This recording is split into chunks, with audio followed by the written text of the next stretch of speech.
La violencia en las parejas es un fenómeno que viene creciendo.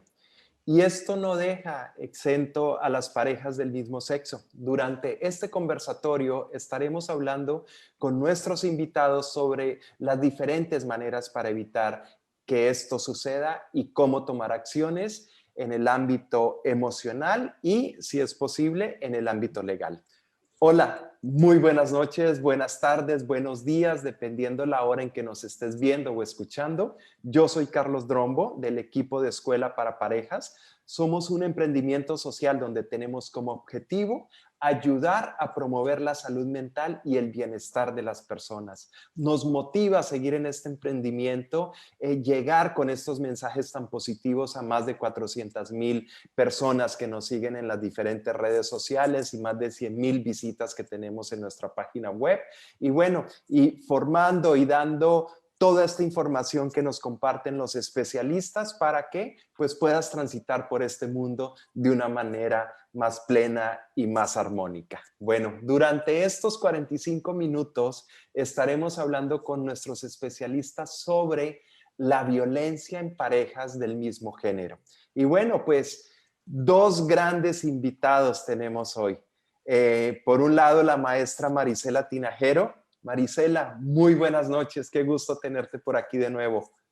Hola Carlos, muchas gracias por la invitación. Buenas noches a toda la audiencia. Gracias. Bueno, ella es licenciada en psicología, especialista en sexología educativa y maestra en sexología clínica por el Instituto Mexicano de Sexología. También es psicoterapeuta con 25 años de experiencia en terapias individuales de pareja y familiares. Es directora general de SI Factor Humano y consultora independiente en elaboración, monitoreo de proyectos sociales. Además, cuenta con una amplia experiencia en áreas de la salud sexual y trabajando con grupos vulnerables y personas de la diversidad sexual.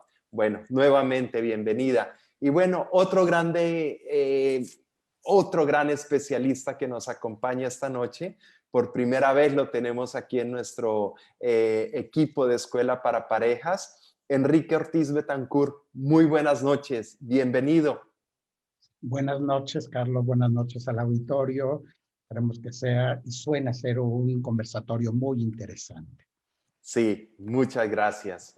Bueno, él es licenciado en Psicología Clínica, doctorante en Derechos Humanos con maestría en Sexología Clínica, especialidad en Psicoterapia Gestal, certificado en estudios críticos de género, entre otros múltiples estudios. La verdad estoy sacando la mitad de todos los estudios que tiene de toda la experiencia que tiene, además casi 42 años en la clínica en ramas de la psicoterapia individual, familiar, de pareja y sexual. Es docente también del Centro de Estudios de la Sexualidad del CESEX en Mérida, Yucatán, en la maestría en Consejería y Educación de la Sexualidad y en la maestría de Intervención en Violencia.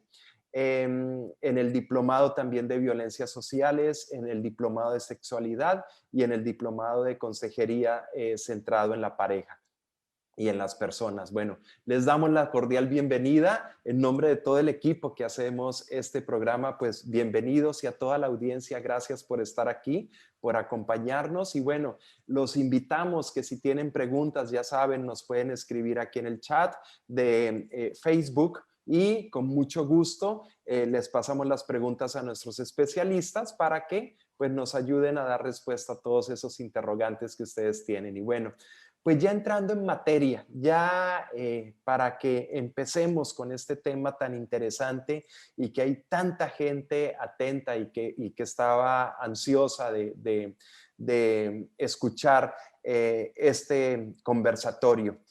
Y hace más de un mes tuvimos igual un conversatorio sobre violencia de género, que justamente estuvo la maestra Marisela y la maestra Carolina Grajales, estuvieron aquí con nosotros. Y hoy estamos hablando sobre la violencia en parejas del mismo género. A mí me gustaría empezar, Enrique, con una pregunta para ti y que nos puedas explicar un poco si hay diferenciadores. ¿Cómo podemos ver cuando hablamos de violencia de género o cuando hablamos de violencia en parejas del mismo género? Bien, bien, mira, Carlos, una pregunta muy interesante, ¿no? Yo pudiera decir que hay una respuesta que pudiera implicar, por un lado, si la violencia obedece a estos roles estereotipados de género, y en ese sentido no hay diferencia en cuanto a la expresión de lo que implicaría, ¿no?, la violencia en las relaciones de pareja del mismo género a las heterosexuales, ¿no? Es decir, es un porcentaje muy alto de violencia que se da en la relación de pareja, promedio seguramente, como lo habrán ido hablando, ¿no? Es de un 60, un 70% de las parejas que viven violencia. La diferencia que va siendo una diferencia sustancial es que no hay muchos lugares, no es reconocida incluso la relación de pareja homosexual o lésbica. Y eso, en esa invisibilidad, es un primer ingrediente de vulnerabilidad, ¿no? Como no hay un reconocimiento como tal, ¿a dónde acudo yo si vivo violencia, ¿no? Lo vemos como ahora con la pandemia se ha incrementado incluso la violencia en términos generales, ¿no? Sale en la televisión, en el radio, en las diversas redes, la atención hacia las mujeres, y queda invisibilizada la violencia que puedan vivir entre dos mujeres o entre dos hombres. Esa vulnerabilidad es una diferencia muy significativa, ¿no? Porque va siendo que no es visibilizada, pareciera que no existe, y a dónde acudir mucho menos, ¿no? Ok. Me gustaría sumar una cosita más, Carlos. Claro, adelante. Otra de las cosas de las que además Enrique mencionaba, de esta invisibilización, algo que sucede, otra de las diferencias es la suma de vulnerabilidades, ¿sabes? O sea, ¿qué pasa? O sea, las personas eh, con esta orientación sexual, ¿qué les sucede? Ya vienen con una suma de violencias que han vivido por su orientación, porque no son aceptadas, porque no hay un reconocimiento, como ya lo decía Henry. Entonces vienen ya cargando una suma de violencias acá que los coloca y las coloca en una situación mucho más vulnerable. Y entonces imagínate, si este sistema patriarcal nos ha dicho que no se vale tener relaciones entre el mismo género, entonces, ¿cómo le hago yo, hombre, para denunciar, para ir y denunciar ante el Ministerio Público de que estoy viendo violencia con mi pareja? Si lo primero que van a decir, ¿y cómo se llama su esposa? No, pues no es esposa, es esposo. Y entonces a ver, aquí la ley no dice. Y de hecho, las leyes que tenemos no dicen sobre eso. Algunas sí, pero hablan de la persona, pero en particular hablan de las mujeres. Entonces, desde ahí hay un hueco legal que es importante atender.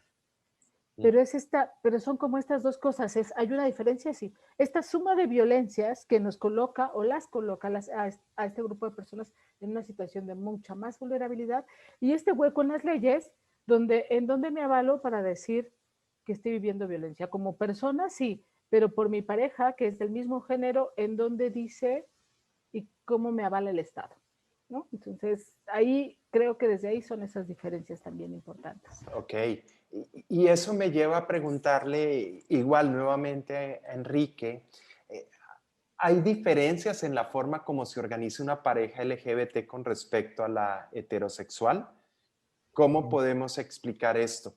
Ya, sí. De entrada implicaría que no es lo mismo un hombre y una mujer a dos hombres, a dos mujeres. Sin embargo, hoy día creo que la forma como organizamos la vida una pareja heterosexual ya cada vez es menos funcional para las parejas, ¿no? ¿Qué vemos en las parejas del mismo género? Que hay una reproducción del mismo esquema heterosexual. Y eso es justamente lo que va poniendo estas cuestiones de violencia, ¿no? Obviamente, de entrada, pudiéramos pensar, y casi la primera diferencia que se tiene, que ya es un mito, sin embargo, se sigue señalando, ¿no? Que las relaciones entre mujeres son muy estables y muy largas, y que las relaciones entre los hombres son muy cortas, casi de meses, ¿no? Tenemos evidencias de parejas de muchos años, de hombres y de mujeres, ¿no? Sin embargo, esa viene a ser un punto central porque se piensa que dos hombres que tienen aprendizajes de género, de la inmediatez, ¿no? Eso va a hacer que obviamente la mujer no reconoce, no se le ha dado un derecho a un disfrute, un placer, ¿no? Si ella lo pide, pues puede ser mirada desde un lugar de poca decencia, ¿no? Obviamente, por decir, dos hombres pueden inmediatamente tener una relación sexual. Hay veces decimos, ¿no? ¿Cómo se conocieron? Pues primero cogimos, primero tuvimos una relación sexual y ya después, a partir de ahí, empezamos a construir una relación. En dos mujeres eso sería muy difícil, ¿no? Generalmente las mujeres lo primero, lo que priorizan es los afectos y ya con el tiempo irían dando una relación erótica sexual, ¿no? Esa es una diferencia muy importante que va a implicar ya un trato distinto de la organización, ¿no? Si los roles son estereotipados y hay una réplica de la heterosexual, entonces entre dos hombres pareciera que lo que pudiéramos hablar, ¿quién va a ser de mujer? Y eso implicaría el que se va a quedar en la casa, el que va a hacer las labores domésticas y el que va a ser de hombre, que es el que pudiera ser, por supuesto, el que se va a encargar de llevar el dinero, ¿no? Esto hoy día ya vemos que no va funcionando. Primero porque son dos hombres, no es uno que le haga como mujer, ¿no? Hay veces en esta parte que va influyendo, por ejemplo, ¿no? De al que más se le nota, ¿no? Que es un poco más amanerado, afeminado, pudieran ubicarlo como en ese papel y eso es una desventaja para la pareja, ¿no? Incluso, ¿no? Entre la misma dinámica de pareja, al que se le nota más, pareciera que tiene que pagar un costo por notárselo, ¿no? Hasta una rivalidad, ¿no? A ti se te nota, a mí no se me nota. Que hay veces decimos desde fuera, a los dos se les nota, si es que lo podemos poner así. Pero hay una categoría como que si se nota es de inferioridad, ¿no? Si no se me nota, tengo un mayor privilegio y desde ahí puedo ejercer una violencia hacia ti porque se te note, ¿no? En las mujeres generalmente esto no lo vemos tan marcado. Sin embargo, también se replica el mismo rol estereotipado y la que es, digamos, la que tiene un aspecto más masculino, piensa que desde ahí puede ejercer la violencia hacia la mujer, digamos, más femenina, ¿no? Antes sí era muy marcado los roles, ¿no? El hombre que era muy masculino y un hombre más afeminado. Una mujer muy masculina y una mujer muy femenina, ¿no? Estos roles han ido cambiando. Sin embargo, esta misma estructura sigue siendo que genera rivalidad en las relaciones de pareja, ¿no? Ok, muy interesante. Y acorde a eso, a esas rivalidades y esto que se va viviendo, Marisela, ¿cómo saber que se vive la violencia en las parejas del mismo género? ¿Cómo se puede detectar eso? Y ahora, ¿podemos saber también cuál es el objetivo que persigue ese agresor, si se pudiera ver desde esa manera? Claro. Dos cosas bien interesantes. Una es que la violencia es violencia en el cuerpo de quien sea, pues. ¿Y qué es la Okay. violencia? ¿No? La violencia es el abuso del poder que yo ejerzo para controlar al otro u otra bajo un montón de modalidades que ya conocemos. Eso en términos concretitos es la violencia. Entonces, de alguna manera, todas las personas tenemos un poder y en una relación de pareja más, ¿no? Siempre tenemos, alguien tiene un poder sobre el dinero, sobre las cosas que hay en casa, sobre la toma de decisiones en una serie de circunstancias con respecto a la relación con las mascotas, ¿no? Que también es como un tema interesante, y un sinfín de situaciones más, ¿no? ¿Quién organiza los viajes? ¿Quién no? ¿No? Esta serie de situaciones hace que de alguna manera, de alguna u otra forma tengamos poder. En, En estas situaciones, para empezar, esa es como la primera regla básica. Cualquier situación, esta que te acabo de escribir, es violencia. Y entonces, ¿cómo le hacemos? ¿Cómo distinguir?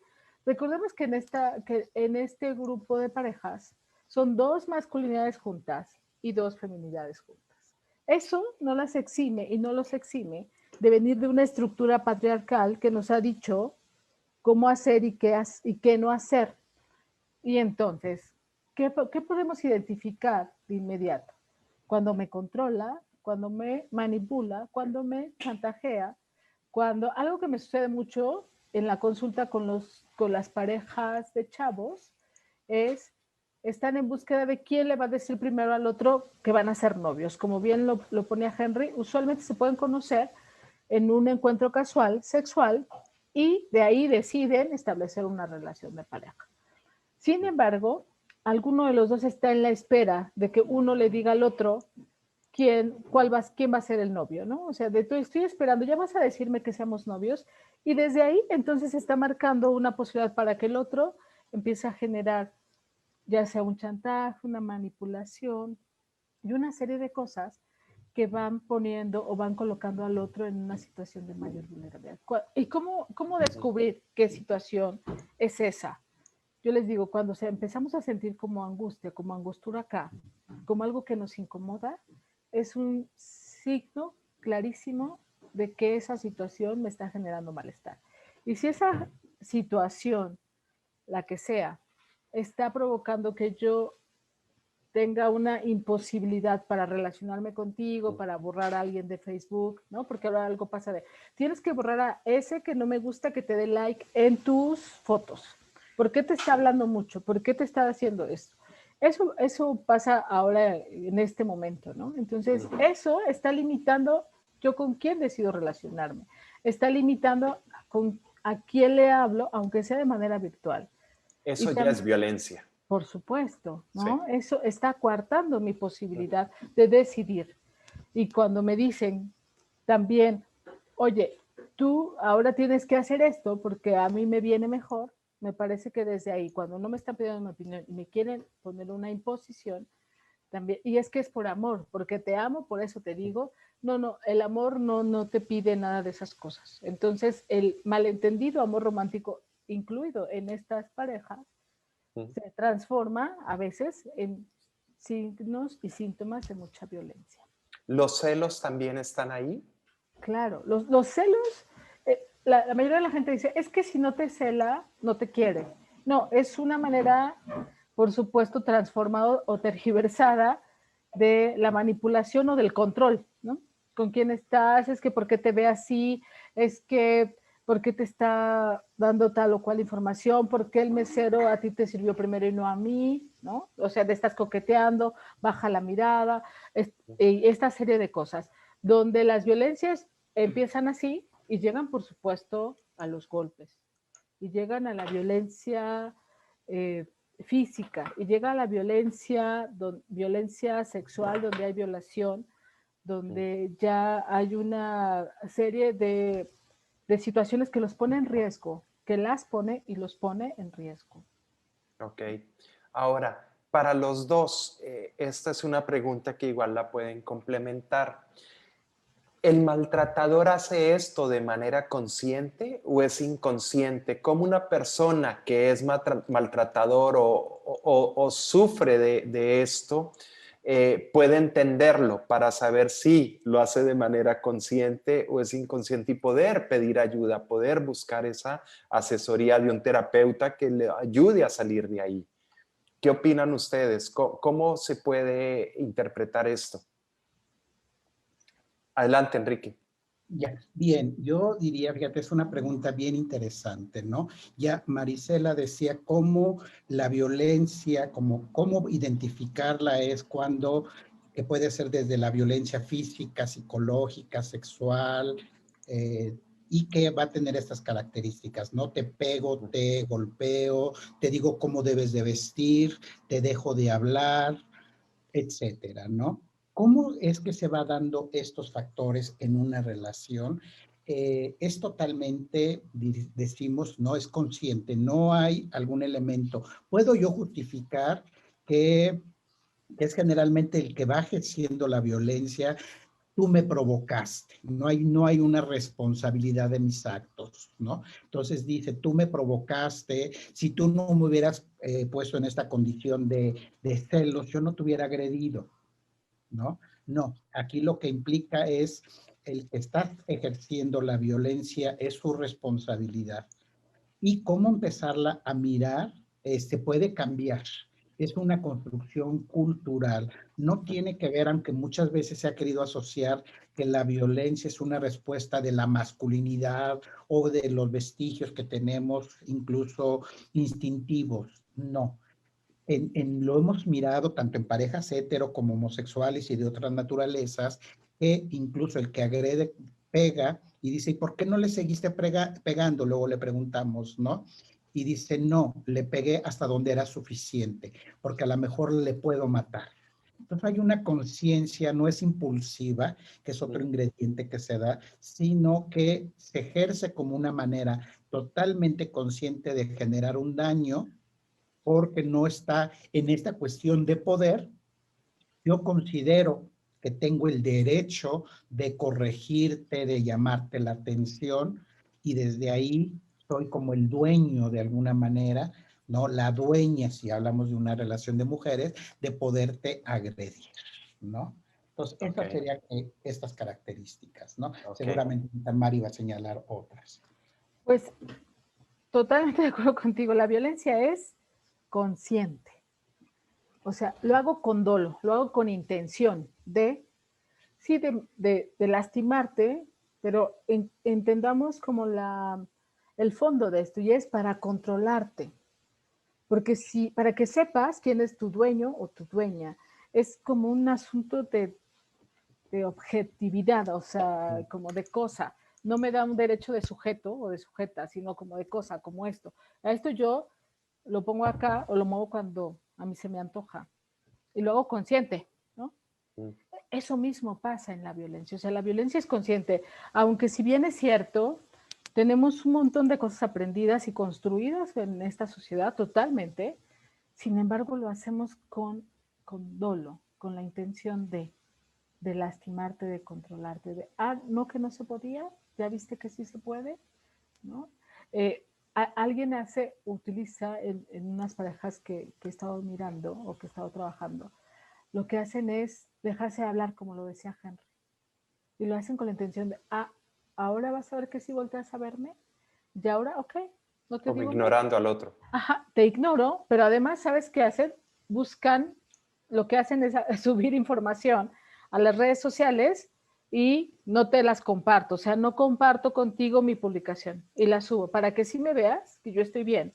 Pero vives ahí al lado de ti, está al lado de ti, pero no quiero decirte nada. De alguna manera te lo dice y además busca la forma. Ellos dicen, es que solo así voltea a verme. Y es como, ¿para qué necesitamos esa red si lo podemos tener aquí?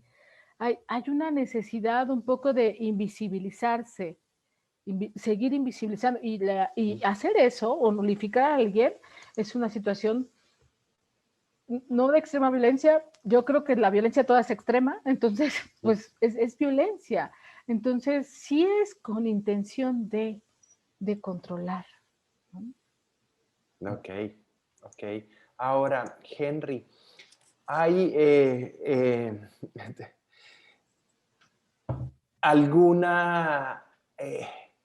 algún estereotipo generado por esa LGBT fobia internalizada hacia estas personas? ¿Cómo se puede determinar o cómo se puede ver esto hacia este género? Claro, sí, fíjate, ese es un punto bien importante que señalas, Carlos. Cómo de entrada hay un marco de reconocimiento a la pareja heterosexual. La familia, los amigos tienden a unir a la pareja. Aquí es todo lo contrario, ¿no? Los ambientes sociales lo que buscan es separar, ¿no? De entrada, ¿no? Yo como con una mujer puedo estar en un restaurante y darle un beso, y llego, le saludo de beso, pues ahorita no por la pandemia, ¿no? pero le puedo abrazar, le puedo tocar y hago manifiesto que tenemos una relación de pareja. Si soy un hombre y veo con otro hombre, de entrada eso no está permitido, ¿no? Incluso en algunos lugares dicen, oye, cuidado porque hay niños, eso, qué falta de respeto, ¿no? Y entonces no tiene esa visibilidad que empieza a hablar de esta homofobia, ¿no? Lesbofobia. Y entonces el contexto social es de querer separar. En el otro es querer mantener unido y aquí separar. Hay veces estas homofobias internalizadas van fingiendo como tal, ¿no? Entonces, no, y no puedo abrazarte públicamente, esto es vergonzoso, es malo, entonces eso va haciendo que no hay un marco de reconocimiento institucional, ¿no? Sabemos que, por supuesto, desde 1975, ¿no? En todos los instrumentos internacionales, ¿no? Que rigen el comportamiento psicológico, no hay una patología, una enfermedad por ser lesbiana, por ser homosexual, por ser bisexual, ¿no? Sin embargo, a pesar de que está esta situación, se sigue marcando de estos estereotipos, ¿no? Es una falta de respeto, ¿no? Mostrarse, y ese marco de reconocimiento va generando justamente esa entrada a las vulnerabilidades, ¿no? Porque entonces para poder tocar a mi pareja tiene que ser con la luz apagada, ¿no? Imagínense si yo vivo en un edificio y todo el mundo se da cuenta que ahí viven dos hombres, dos mujeres, empieza a dar que hablar. Incluso en algunos edificios dicen, no, aquí no queremos ese tipo de gentes, ¿no? Porque está el estereotipo de que son gentes muy conflictivas, ¿no? Tuve una vez un caso muy interesante donde una pareja de hombres que habían terminado y pudieron continuar la amistad. Con el paso de los años mantuvieron juntas las cuentas bancarias. Desgraciadamente a uno de ellos le asesinaron, ya vivían aparte. Inmediatamente se culpó a la otra parte porque encontraron las cuentas y dijeron, esto es crimen pasional. Ya ve cómo son los homosexuales, son pasionales. Aunque no tenía nada que ver porque se podía comprobar que el otro había estado en otro lado, la ley decía, está comprobado, es crímenes porque así son de temperamentales los homosexuales. Sí. Es la homofobia que en lugar de ayudar a una relación, lo que busca es separarse, ¿no? Hay veces incluso en la misma población lésbica, homosexual, buscan eso, ¿no? Ven a una pareja que está muy bien, uno pensaría que lo que va a hacer es como fomentarlo, la misma gente va haciendo que se pueda separar, ¿no? Ok, gracias. Yo Y Maris, que- sí, quiero comentar algo ok. con respecto a eso. A veces la homofobia introyectada funge un papel muy importante en el tema de la violencia en estas parejas, porque es, no te comportes, me ha tocado mirar esto de, no te comportes, en la calle no puedes ser, como ya decía Henry, femenino, o no te puedo tocar, pero si te comportas como con ademanes o actitudes femeninas, tenemos dificultades, ¿no? Y cuando están en lo privado, entonces empieza una serie de reclamos y de maltratos por este comportamiento que tuvo, ¿no? Y es como, esa homofobia introyectada, de alguna manera te digo, detona o contribuye justo a estas violencias. Y en las mujeres pasa algo parecido, o sea, ¿por qué miraste a tal chica? ¿O por qué te comportaste así? ¿No? Si vienes conmigo y es como, pero yo me puedo comportar como sea. No, no, es que tu comportamiento no es decente. O sea, la propia pareja a veces dice eso, ¿no? Y ¿cómo será de ser decente, no? O sea, que de repente uno se cuestiona esas cosas, pero Claro. justo esa homofobia introyectada a veces hace justo eso.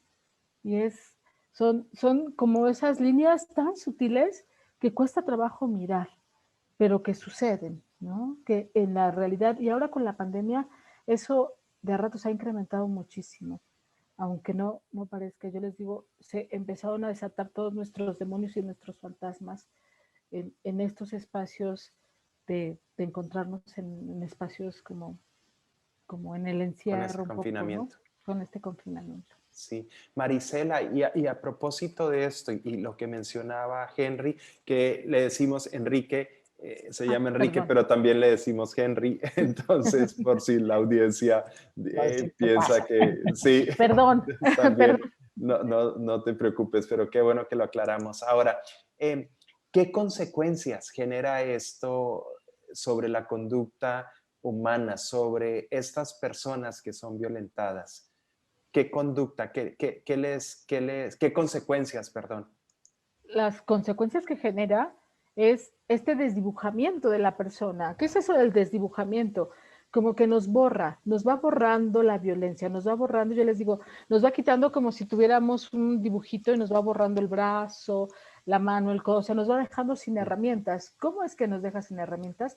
Va fracturando constantemente nuestra autovalía, nuestra percepción, o sea, todos esos elementos que tiene la autoestima los va fracturando de manera constante. Entonces, cuando las personas se dan cuenta y además reconocen, porque además hay una dificultad para reconocer que están o que han vivido o que están en una situación de violencia, cuando se reconocen o se dan cuenta de que sí está sucediendo y les está pasando a ellas o a ellos, dicen, ¿cómo me pasó a mí?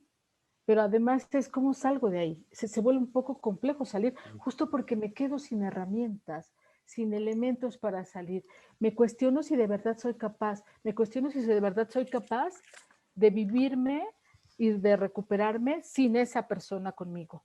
Porque como se ha vivido con tantos procesos de violencia, yo creo que yo lo provoqué, yo creo que lo hice, que eso me lo merezco, porque la violencia hace eso, ¿no? Se mete como el humo y me va desdibujando, me va quitando la mirada de mí misma o de mí mismo, y lo que provoca es que cuando el otro se va, pues yo digo, o la otra se va, es, no me imagino sin el otro o la otra, y entonces me quedo sin nada, me quedo como desnuda, pero desnuda emocionalmente. Entonces reconstruirme en estos elementos de autovalía, de reconocerme con esta que soy, cómo soy, con qué sí cuento para salir de ahí, y que además, si decido o esta pareja se va, al contrario, va a darme beneficios o se termina la relación, va a darme beneficios. Se vuelve, las personas que han estado en ese lugar se vuelve impensable. Parece que eso es imposible. Sin embargo, por supuesto, eso puede darnos oportunidad de salir. Las consecuencias son devastadoras en hombres o en mujeres. Sí. Ahora, ¿se puede salir de esa situación de violencia? ¿Qué recomendarían ustedes? Henry, por favor. Por supuesto, sí se puede salir. Creo que un primer ingrediente es, hay lugares donde se puede recibir y buscar ayuda, ¿no? No es natural vivir con violencia. Se puede aprender a vivir sin ella, ¿no? Y que desde ahí es, bueno, yo creo que, por supuesto, la violencia es una alteración del amor que va quitando por una competencia que se da de quién manda, quién obedece, muchas veces hasta por la edad, ¿no? El joven con el más grande o la más grande con la más joven, ¿no? Que van siendo elementos que desencadenan esta violencia y que entonces se puede construir desde aceptar el convivir, el construir una relación libre de violencia, ¿no? Que implica en una parte de primera instancia de respeto y de entrada al respeto a la diversidad, ¿no? ¿Cómo es que yo establezco que el que es activo, pasivo, el que más se le nota, a la más marimacha o la masa femenina, al más joven, que tenga un elemento de superioridad? ¿Desde dónde nos vamos dejando reclutar en esas ideas, ¿no? Aquí implicaría todo un cambio de aceptar la diversidad en la naturaleza humana y que desde ahí poder construir como un elemento de crecimiento y no al revés, ¿no? Creo que esto en términos generales es nuestro reto con la violencia, ¿no? En las relaciones de pareja, justamente lo que se va rechazando es la diferencia y queremos que todos seamos iguales. ¿Qué implica el reto y que se puede cambiar? Es aceptar que eres diferente a mí y que con eso me puedo enriquecer en lugar de quererte destruir, ¿no? Es todo un proceso terapéutico, sí, de cambio de conductas, de cuestionamiento de estos roles de género. Sin embargo, se puede lograr, ¿no? Construir una vida en lugar de la competencia, a ser colaborador, ¿no? Que implica incluso este sistema social, ¿no? Toda la sociedad está organizada en competir. En la escuela es quién tiene el mejor promedio, Sí. quién sabe más, ¿no? En el trabajo, si tengo que pisarte para llegar al puesto, con la pena lo hago, ¿no?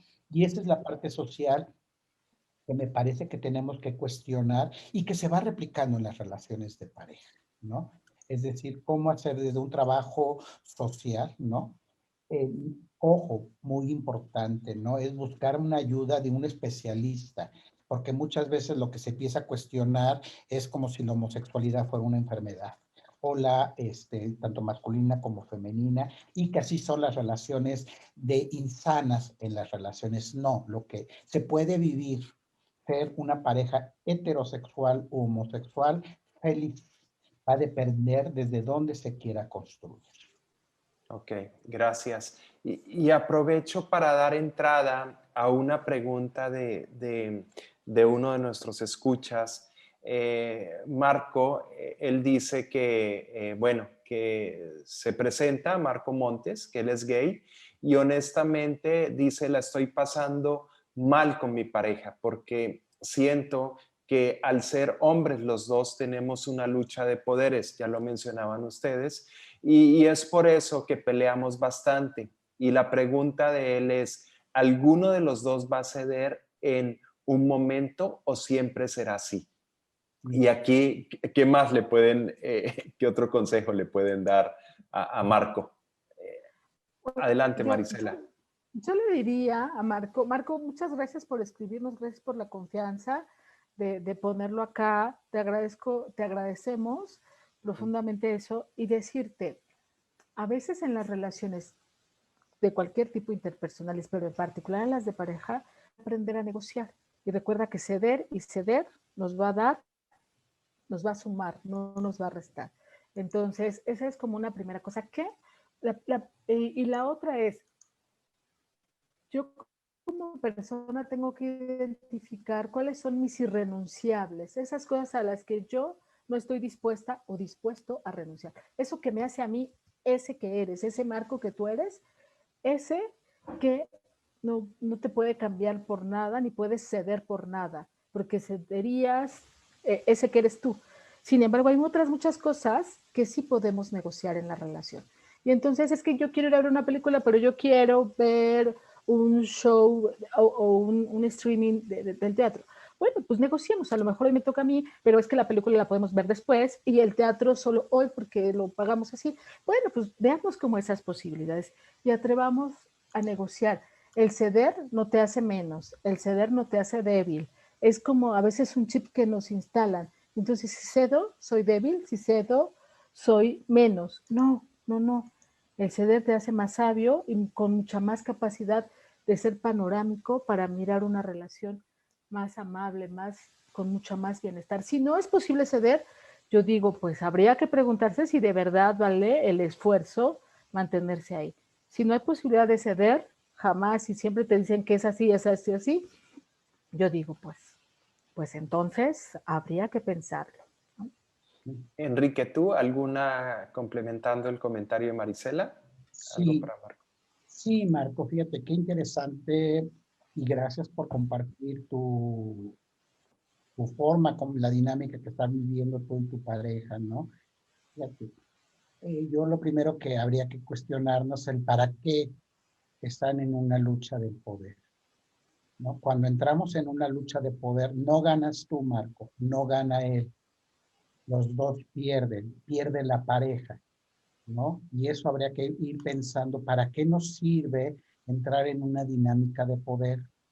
De tal manera que a partir de ahí es cómo poder, si está perdiendo la pareja, qué poder hacer en este ganar, ceder y cómo hacerlo desde otros lugares, ¿no? Habría que identificar qué hace tu pareja y qué haces tú en esta lucha de poder, ¿no? Porque a lo mejor habría que mirarlo desde otro lugar que no sea desde el poder, a lo mejor desde el compartir o a lo mejor desde el amor, ¿no? Porque creo que desde ahí, quizá como lo decía Marisela, ¿no? Creo que en esta parte, desde ver qué puedo ceder o no, pero cómo cuidar y cuestionar cómo lo fueron aprendiendo, ¿no? Que tienen, porque los dos hombres obviamente lleva a una parte de yo quiero siempre tener la razón. Y esto es muy masculino en nuestra cultura hegemónica, ¿no? ¿Qué pasa si yo no gano? Pareciera que soy débil, que no soy masculino, no soy hombre. Hay veces decimos, ¿no? Si no te impones, te van a ver la cara. Eso es lo que habría que explorar, ¿no? En de por qué ambos están luchando. Obviamente, si yo me estoy queriendo mostrar porque yo soy el que quiere tener la verdad o no ser débil ante el otro, pues nunca voy a ceder y mi pareja va a hacer lo mismo, ¿no? Entonces, aquí creo que el punto es, ¿para qué nos está sirviendo como pareja, como dinámica de pareja, estar luchando por el poder? Que de entrada diría, cuando se lucha por el poder, quien pierde es la pareja. Gane quien gane. Ganes tú, Marco, gane tu pareja. Quien pierde es la pareja. A lo mejor los dos se quedan que los dos perdieron, que es lo que va generando, o que sienten que los dos ganaron, pero al final de cuentas yo digo, perdió la pareja. Es correcto. Ahora, sumando a esto, yo invitaría a Marco y lo que ustedes también consideren a que tengan una terapia de pareja, ¿no? Que vayan con un terapeuta que les ayude justamente a encaminar eso que les decía Marisela y que les decía Enrique. Entonces, yo creo que ese es un buen camino también, que siempre lo proponemos y que sería muy útil para que ganen ustedes en lo personal y como pareja sobre todo. ¿Okay? Claro, Sí. exactamente, Carlos. No, fíjate cómo hay veces pensamos que lo podemos resolver nosotros solos en la relación y no es cierto. Hay veces necesitamos un tercero que esté desde fuera para que nos pueda acompañar a hacer los ajustes necesarios de cómo queremos vivir, ¿no? De este concepto es, ¿para qué estamos juntos? ¿Para violentarnos, para dominar o para compartir una relación de pareja? O por si homofobias de decir, pues para comprobar que, claro, como homosexuales no podemos tener una vida sana, digna, etcétera, ¿no? Y entonces creo que el espacio terapéutico es un lugar para cuestionarnos estos factores, ¿no? Y que sí se puede vivir una vida digna y ser plenamente, vivir en armonía y ser plenos. Ahora, quiero agradecer también a Anne, que nos acompaña y nos ha acompañado en otros conversatorios también y tiene otra pregunta interesante que yo quisiera leerles para que haya alguna orientación hacia ella también. Dice, un episodio único y aislado donde existen golpes de ambas partes de la pareja provocados por una discusión aunado a la ingesta de alcohol. ¿Ya cataloga la pareja como violenta? ¿Puede continuar funcionando una relación así? Creo que siempre es ocasionado por la ingesta de alcohol. Adelante, Marisela, ¿tú? Sí, ¿saben? Hace tiempo, o sea, la mayoría de la gente a veces cree que por los efectos de tal o cual sustancia, si bien es cierto, hay cosas que nos suceden fisiológicamente, pero el tema del alcohol con la violencia se vuelve un gran pretexto, o es lo que yo he observado a lo largo de mucho tiempo, se vuelve un gran pretexto. Eso no significa que no tenga efectos fisiológicos, pero el alcohol, recordemos que lo que hace es un depresor, es así, nos calma, nos tranquiliza, así. No nos da como una explosión de algo, como otras sustancias. El alcohol en general fisiológicamente hace eso. Y entonces, sin embargo, es un buen pretexto, una buena forma en que disfrazan a veces la violencia. Ya le decíamos, la violencia es intencional, la hago con intención de. El efecto del alcohol a lo mejor lo único que hace es me ayuda a desinhibirme para hacerlo con más intencionalidad o con más fervor y taparme como un poco eso. Y que haya sucedido una vez, yo digo, pues, ¿estaríamos esperando que suceda más veces? No, podemos pararlo. O sea, si ya lo vimos. Algo que es muy importante en la violencia, la primera cosa es reconocerla. Me doy cuenta que vivimos una situación de violencia y le puedo poner ese nombre, pues yo digo, ¡ay, qué maravilla! Ya le pusimos un nombre. Entonces ahora hagamos algo para ver estos, como todos los elementos que contribuyeron o que están implícitos en la situación.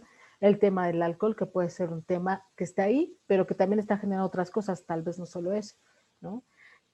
Cómo me estoy relacionando, qué tipo de relación estoy llevando, cómo me vinculo, cómo me comunico a través de los golpes, a través de los insultos, cómo le he hecho, si esto me está siendo funcional en mi relación. Entonces ir separando y desmenuzando todo lo que está ahí y eso, te digo, lo primero es que ya identifico que eso es violencia.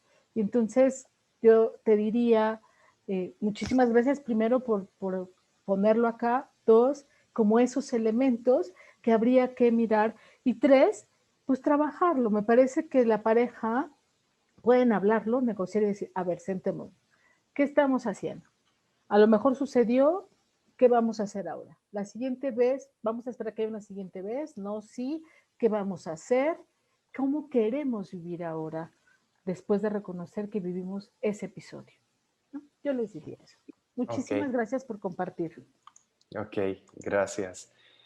Enrique, ¿algún comentario tuyo Sí, al respecto? y mira, Gracias. está muy breve, ¿no? Quizá pudiéramos decir, ¿no? Que un episodio no hace, una golondrina no hace verano. Sin embargo, es una alarma. Algo están queriéndose decir en esa alarma que a través del alcohol lo van expresando, ¿no? Y recordemos que la violencia tiende como una de las características, bueno, dos características, a incrementarse en intensidad y en frecuencia. Siempre habrá un primer golpe, un primer insulto, y eso habrá que estar viendo qué tanto a partir de ahí se empieza a intensificar, la frecuencia empieza a hacerse más corta. A lo mejor mi primer evento fue una vez cada año, ahora a lo mejor ya es cada 6 meses, cada 3 meses, hasta hacerlo diario. Entonces va incrementando en frecuencia, pero también intensidad. A lo mejor la primera vez fue un insulto, ahora ya puedo llegar a usar la mano, luego el puño cerrado, hasta usar objetos punzocortantes. Y eso es lo que hay que cuidar, ¿no?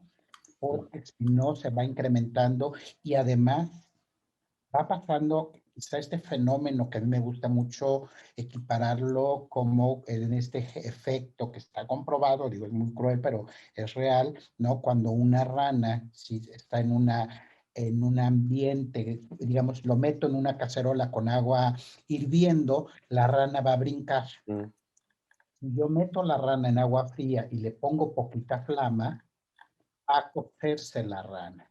¿Por qué? Porque la rana lo que va a estar haciendo es adaptándose al medio caliente que va subiendo mm. poco a poco. Así nos pasa con la violencia. Nos vamos adaptando y ya cuando queremos brincar ya no podemos. Ya no hay esa fuerza. Ya no hay esa fuerza para dar ese brinco, ¿no? Entonces, por eso es importante identificar estas alarmas de algo nos está pasando y ahí regresaría el para qué. Para qué en este momento de, a través del alcohol, qué se dio y que puede ser como en esa alarma de que algo no nos estamos pudiendo comunicar, que lo estamos haciendo a expresarlo a través de la violencia, ¿no?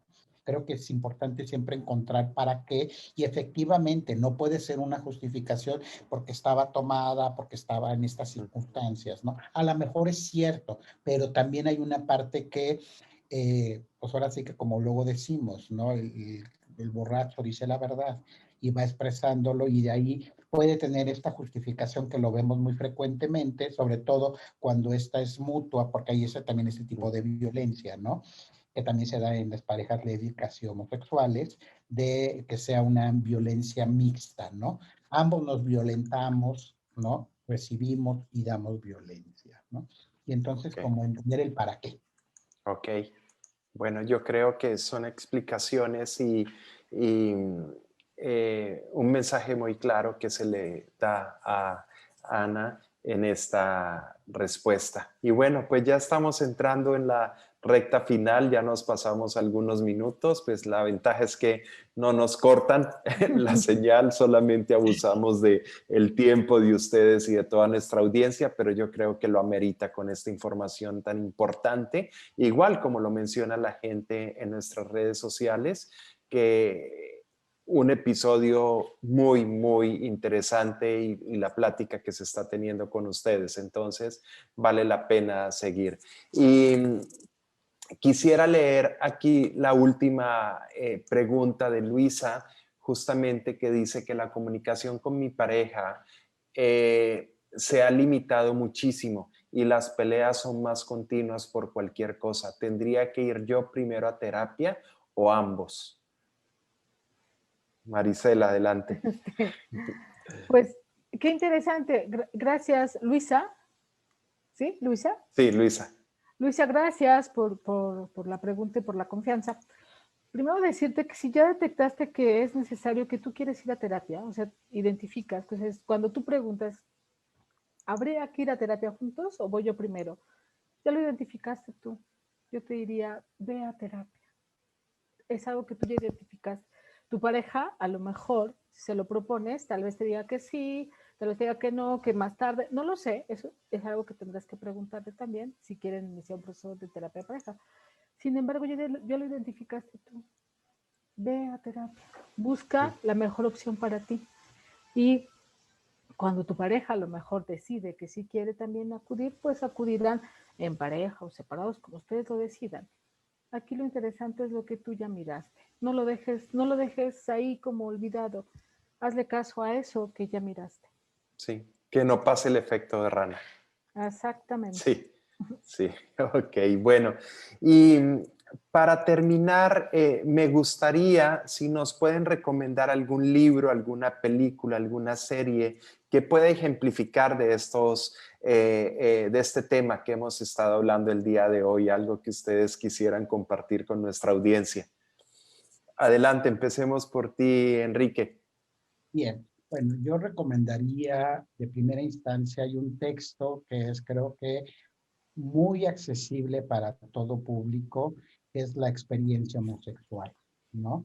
De De Marina Castañeda. Ana Castañeda, ¿no? Por aquí lo debo de tener, ¿no? Este libro creo que es, por supuesto, muy importante porque va hablando primero de cómo son las relaciones de pareja y va dando tips sobre cómo irlo haciendo para, sobre todo, en estas cuestiones de violencia, ¿no?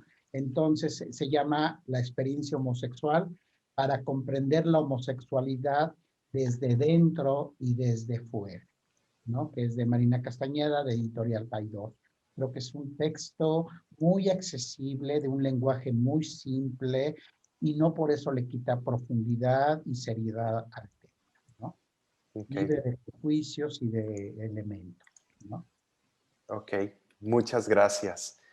Y Yo Marisela, ¿tú? quiero recomendar, bueno, dos películas que te había escrito por ahí. Luz de Luna se llama una y la otra se llama Boys Erased, algo así como niño borrado o identidad borrada se llama, algo así en español. Y les platico de manera muy breve. Estas películas, si bien es cierto, no hablan exactamente de la persona, o sea, de la relación de pareja con situación de violencia, hay algunas cositas que sí suceden, y entonces me parece muy interesante que las puedan mirar. Pero lo que me interesa es que miremos cómo es que el tema de la violencia en parejas del mismo género se invisibiliza a partir de lo que les decía al inicio, de toda la suma de violencias que han vivido. Simplemente decir que yo quiero estar en una relación de pareja con otra mujer, bueno, eso, solo para llegar a eso, hay un montón de cosas atrás que me lo impiden, que me bloquean, que no me dejan y que tal vez pueda suceder o no suceder. Y ya luego estar en una relación de pareja con una mujer tiene otras implicaciones, pero lo que voy es, esas dos películas hablan justo de toda esta carrera maratónica de la que tienen que pasar muchas de las personas, no todas, pero creo que la mayoría sí, de las personas que se enamoran de una persona de su mismo género, ¿no? Entonces, Y además en sus parejas, en sus relaciones de pareja que muestran algunas cositas que son importantes revisar, que pueden generar o detonar la violencia. Y lo último es recomendarles un artículo que se llama Desmontar la pedagogía de la crueldad, de Rita Segato. Y cuando decía Henry, a lo mejor habría que construir la relación desde otro lugar y no desde estos poderes. Justo ese texto hace mucha referencia a eso, porque habla como de la pirámide. En lugar de mostrar quién es el más poderoso o poderosa, mostrar el embudo al revés. Y por eso Rita Segato habla de desmontar la masculinidad. O sea, si le quitamos el trono a eso y le ponemos otros ingredientes como más armoniosos, más de cooperación, más de equipo, más de disfrutar, de vivir en bienestar, ¿qué nos quedaría, no? A lo mejor viviríamos relaciones totalmente distintas y no desde el ejercicio o del abuso del ejercicio del poder, que es la violencia. Esas serían mis recomendaciones, Carlos. Ok, excelentes. Bueno, pues un conversatorio maravilloso, me encantó, aprendí muchísimo. Yo creo que dimos muy buenas y dieron muy buenas respuestas ustedes a nuestra audiencia también. Y pues bueno, agradecerles a todos, a ustedes por estar al otro lado, disponiendo de su tiempo para escuchar esta conversación, para escuchar todo este aprendizaje. Y bueno, si tienen más preguntas las pueden hacer y nosotros con mucho gusto se las hacemos llegar a los especialistas y ellos estarán encantados de darle respuesta. Ya vieron la disponibilidad y de todos nuestros especialistas igual para ayudarlos, para darles esas guías para que puedan estar mucho mejor y puedan tener una vida más plena. Entonces, siempre van a estar bienvenidos. Recuerden, pueden entrar a nuestra página escuelaparaparejas.com, pueden registrarse, pueden escribirnos por Facebook y también nos van a encontrar aquí. Suscríbanse al canal de YouTube también, Escuela para Parejas Oficial, nos pueden encontrar y bueno, en las diferentes redes sociales. Entonces, pues les agradecemos. Marisela, muchas gracias por estar aquí con nosotros nuevamente. Enrique, fue un gusto conocerte y gracias por compartir todas tus enseñanzas. Y bueno, y quiero confesarles que me quedé con muchas preguntas más que quería hacerles. Entonces, yo creo que esto nos va a dar espacio para un segundo episodio y seguir profundizando sobre estos temas. Entonces, pues bueno, me despido en nombre de todos los que hacemos posible esto, de todo el equipo de escuelaparaparejas.com. Les damos un cordial saludo y los esperamos el miércoles con otro tema muy interesante. Yo soy Carlos Drombo y bueno, que tengan muy buenas noches, muy buenos días, muy buenas tardes. Hasta luego. Hasta luego.